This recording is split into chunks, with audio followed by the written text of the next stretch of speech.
লালমনিরহাটের পাটগ্রাম উপজেলার বুড়িমারি সীমান্ত থেকে একটি ভারতীয় ড্রোন উদ্ধার করেছে border guard Bangladesh BGB.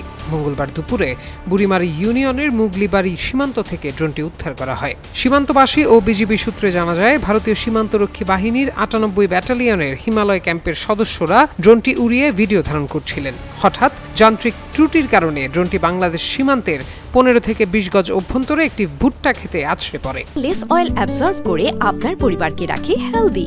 Food grade ম্যাটেরিয়ালে তৈরি যমুনা কুকওয়্যার।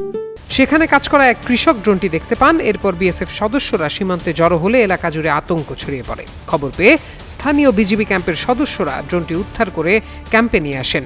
নাম প্রকাশে অনিচ্ছুক বুড়িমারি বিজিবির এক কর্মকর্তা জানান, স্থানীয়দের সহায়তায় বিএসএফ এর ড্রোনটি উদ্ধার করা হয়েছে। বর্তমানে এটি বিজিবির হেফাজতে রয়েছে এবং ঊর্ধ্বতন কর্তৃপক্ষকে বিষয়টি জানানো হয়েছে। তাদের নির্দেশনা অনুযায়ী পরবর্তী ব্যবস্থা নেওয়া হবে। ড্রোনটি কী কারণে ওড়ানো হচ্ছিল সে বিষয়টি বিএসএফ এর কাছে জানতে চেয়েছে বিজিবি।